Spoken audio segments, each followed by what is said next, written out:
was a goddamn mine. I screamed and jumped backwards, frantically trying to pull up my pants. As the psycho smiled at me, he reached down into the hole I had just dug, picked up the Oh yeah, no.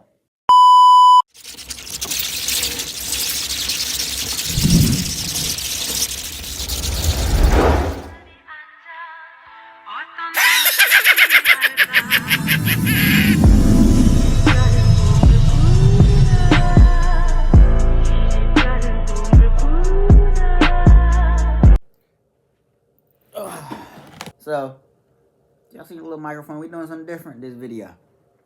But we reacting to the same thing. The first one got 1.5K, I think. So another scary animated stories. The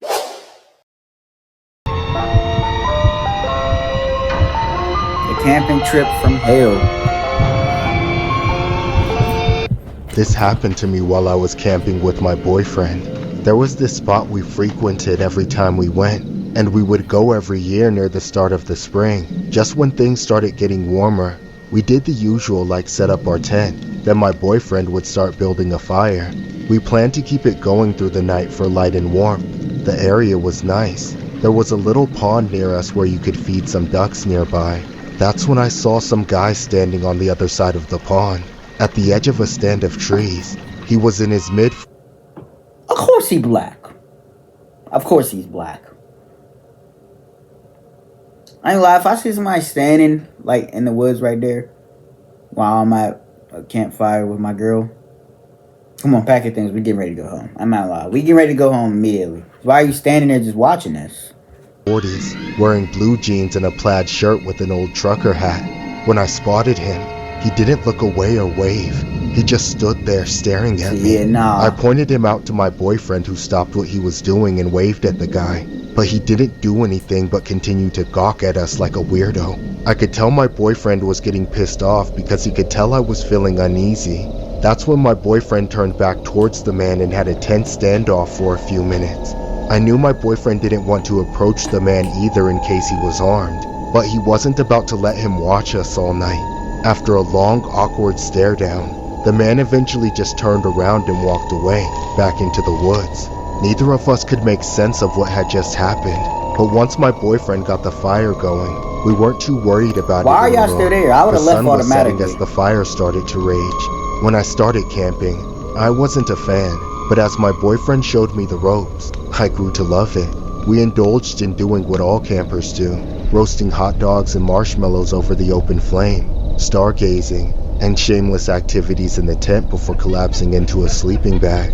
However, this would be... Bro got straight to it. He's like... Bro was like, I ain't wasting time. We ain't wasting no time over here. The night everything changed for me. After being jostled around by my boyfriend and backed up for days prior, I had to take a shit. But I felt really anxious and uncomfortable doing it out in the woods so late at night. I heard so many noises like bugs, twigs snapping, and bristling bushes around our tent. It sounded like someone or something was out there. Man, after a few minutes, that's why I eventually got myself to calm down. I would never go camping, never go hiking, none of that. I'm too paranoid. I watch too many scary movies. I know the stuff that be happening in the woods. Y'all know how they get in the woods. No. I will not be doing that. I'm sorry. No. And eluded the noise to simply nature.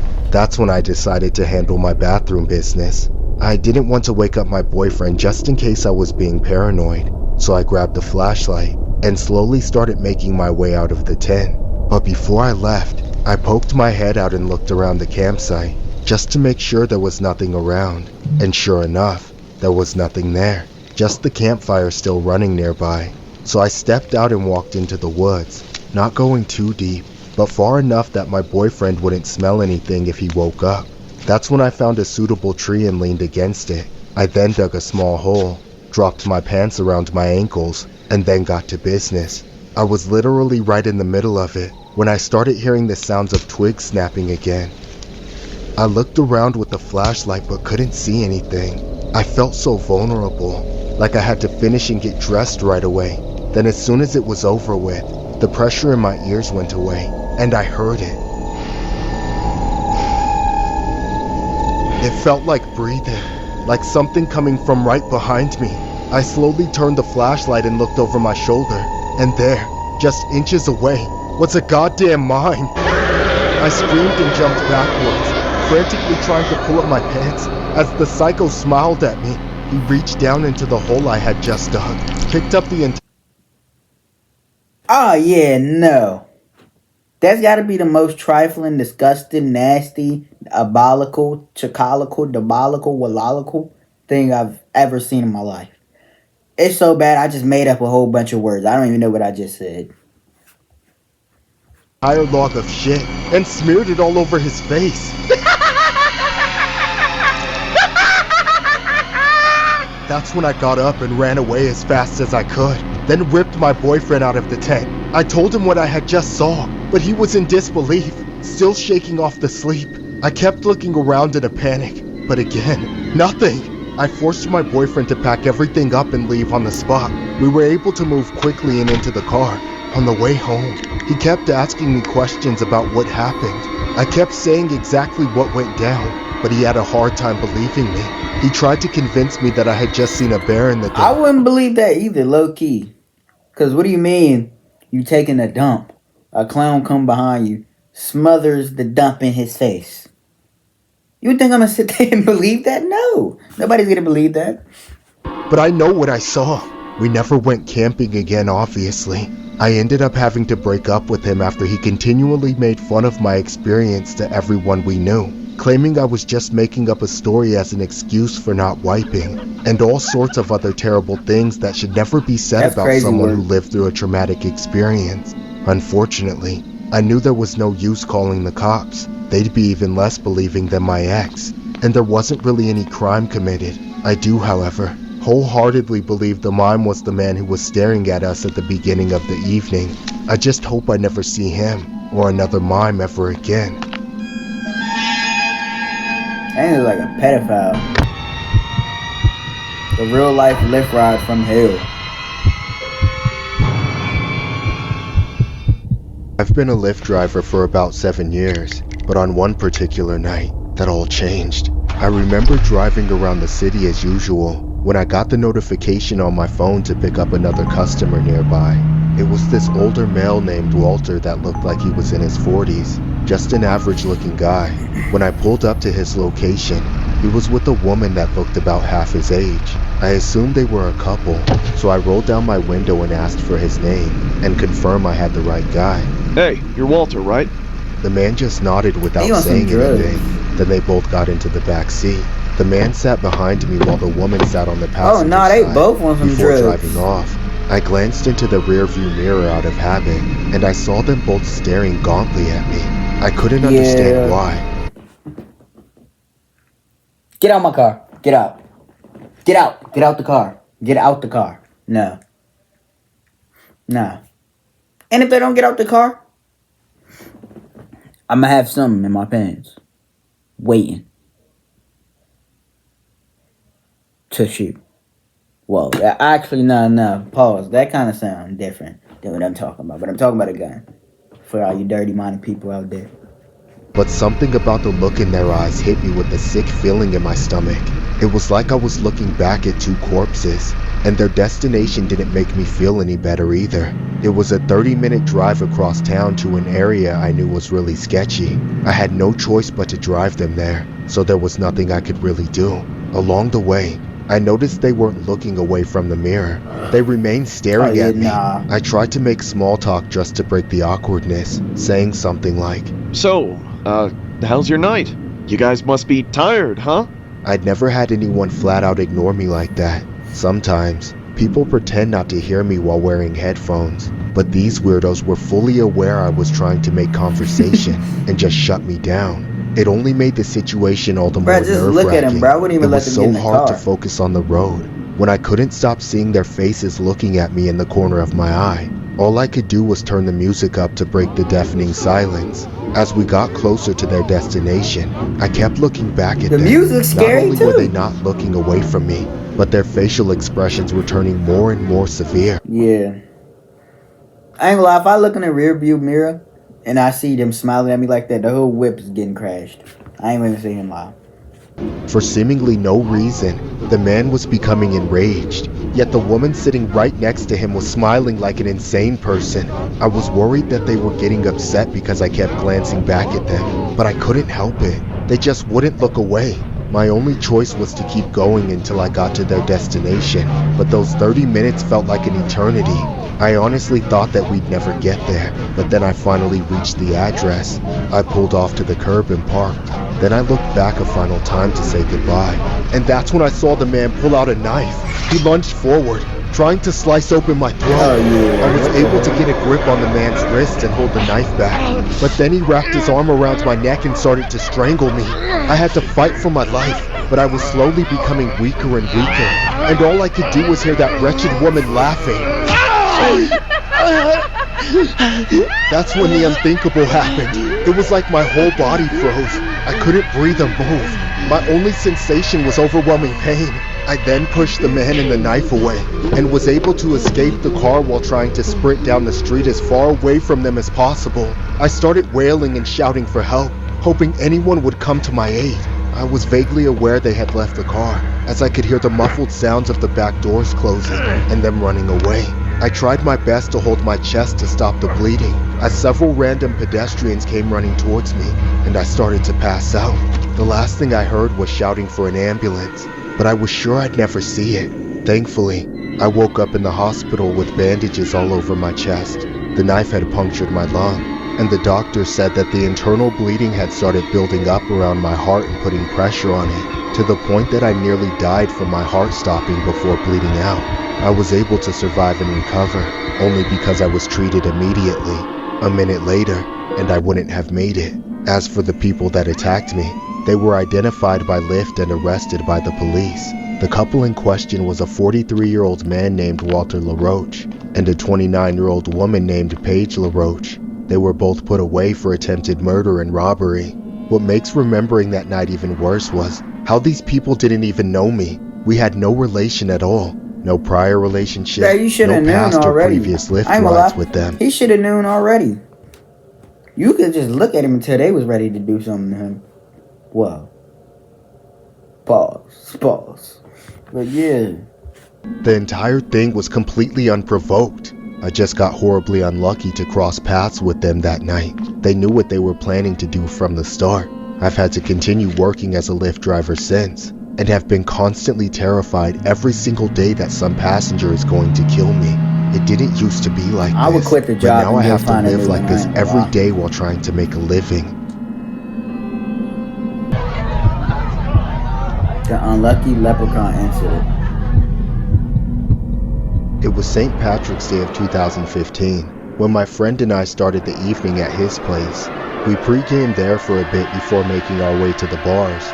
We took an Uber downtown where all the bar crawling was happening. We had about several bars in mind that we wanted to hit up that night, but unfortunately, every bar on the strip seemed busy as hell, with huge lineups outside all of them. We ended up lining up behind one of the bars and waiting like everyone else. As annoyed as I was, there was lots to see while waiting. That dude beside Thousands them of looked people creepy. walking by wearing the same shade of green, and probably not a single one of them sober. People were chugging drinks outside the bars in the crawl, blazing it up in public.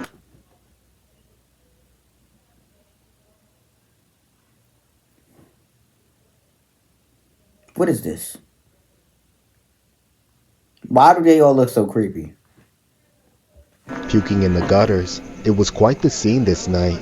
I remember noticing all kinds of different people too, from the typical half-naked woman, drunk guys trying to get at them, belligerent people stumbling, stuff like that. And then I saw this short homeless guy coming towards us from down the street. The guy looked malnourished, and was one of the many short men dressed as a leprechaun that night.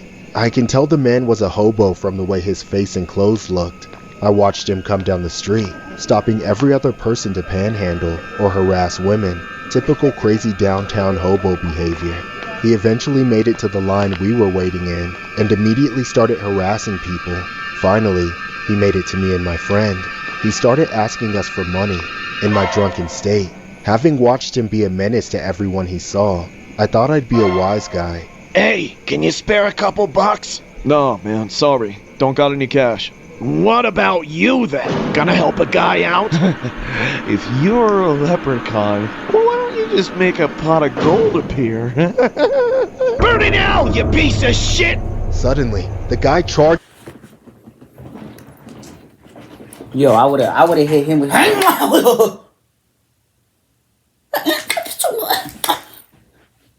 What? That little ass nigga. Probably like 4'4". Yeah, you're getting swished around. Who you think you talking to like that? Word. See, over here, we don't take disrespect like that. You gonna get smoked. And tackled me in just a few seconds. He took me to the ground with his hands around my neck and started strangling me. The whole time my friend was trying to help, the man was telling me to burn in hell! Burn in hell! Burn in hell! St. Patrick's Day is gonna be marked as the day you die! It took the whole crowd of people in line to finally pull that freak off me and shove him back into the street. He walked off, cursing me, saying he was going to come back and finish me off. But my friend told me to forget about it. Unfortunately, that guy killed my buzz, so I was pissed off. About 45 minutes later, we finally got let into the bar. We stayed there until they closed, getting hammered and drinking so much to the point where we got totally belligerent like the rest of the people here. But by the end of the night, I was antsy to leave as they were ushering us out. I didn't want to run into that psycho creepy homeless leprechaun again, so I did everything in my power to procrastinate. My friend had convinced me that there was no way that guy held so much of a grudge that he would actually stick around to wait for us to leave. Nah, they do stick around nowadays. He probably just kept going around town, freaking people out with this weird face, and bumming whatever people were willing to give him so he would go away. We eventually left with a large crowd all leaving at the same time. I remember looking around, keeping an eye out for the freak. There seemed to be no sign of danger. We were at the curb with a bunch of other people, all waiting for our rides to show up. But then just a few minutes later, something insane happened. A man engulfed in flames came running around the corner.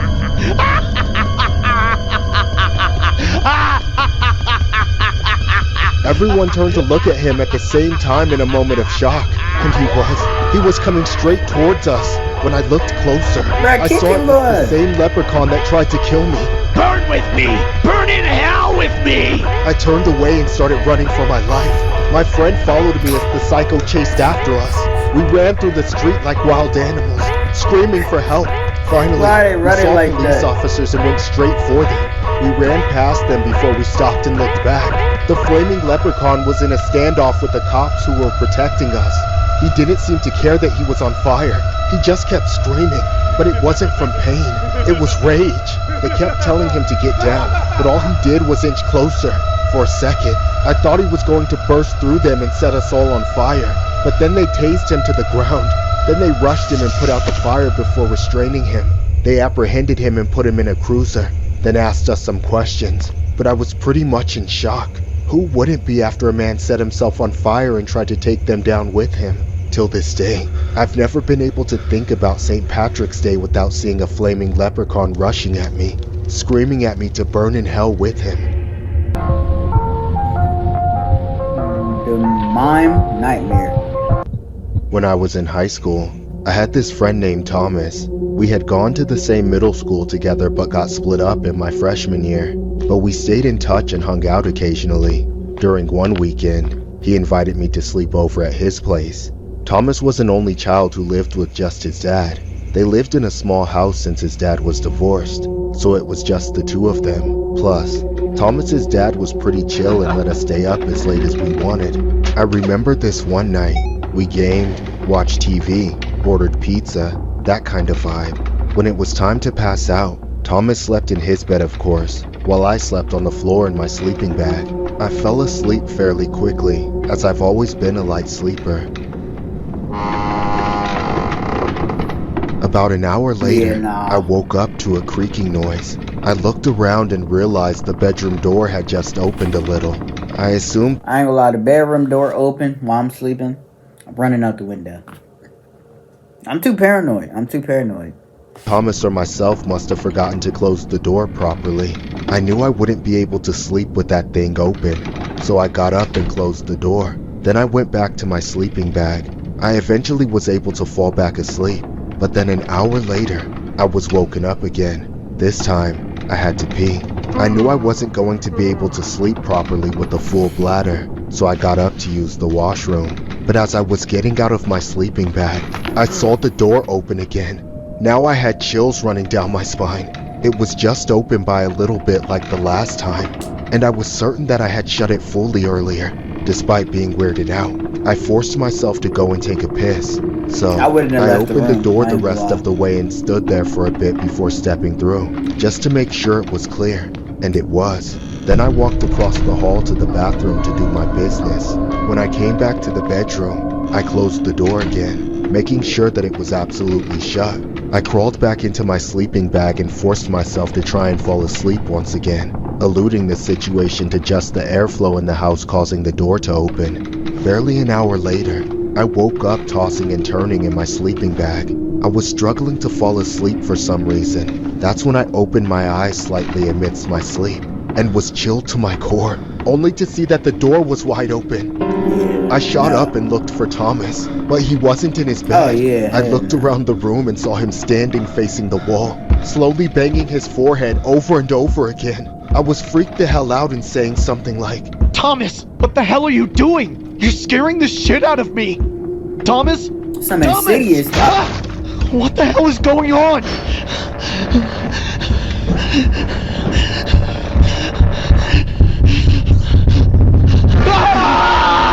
That's when out of nowhere, a scary-ass looking mime came into the room and was standing right over me. I screamed and fell backwards, trying to get to my feet as the mime came closer and closer. He was smiling with a face like a demon straight from hell, as he put a finger to one side of his throat and dragged it across his neck to the other. He get that close to my hands. Don't get that close to me. Put your face directly down here where my hands are. You're going night-night. I'm not gonna lie. He then bent over and smiled as he was getting in my face. What do you want from me? Stay away from me! Please, Thomas! Help me! The mime said nothing. He just pretended to tie a noose and wrap it around my neck as I was paralyzed with fear. He then made a motion to tighten it, and I literally felt the pressure. Then he took the other end and started pulling on it. I don't even know how it was even possible. But in that moment, my feet lifted off the ground. I was mid-air as the mime was looking at me dead in the eyes. As he hanged me by an imaginary rope, I didn't know what to do. I tried to claw at the rope, but it was pointless. Finally, as I felt my death quickly approaching, I had a rush of adrenaline and kicked the mime as hard as I could with both feet. Finally breaking free, I crashed to the floor and sprinted the hell out of the house, abandoning all my belongings. The only possession of mine I was able to bring was my... Why is he running like that, dude? phone, which was already in my pocket. I remember running down the street until I was a few blocks down. There, I called an Uber and got home just as dawn hit. Soon after, I started getting texts from Thomas, acting like nothing happened, asking me stuff like why I left early since we had plans for the following day, and stuff like that. I just ghosted him. I didn't know what the hell to say to him. All I knew is that I never wanted to see him again. I don't know what Thomas and his dad had going on in that house, but it's evil. Thankfully, Thomas and I don't go to the same school anymore, so I haven't had to see him since. Till this day, I also can't stop thinking about what happened that night. Sometimes, I can still feel the rope around my neck.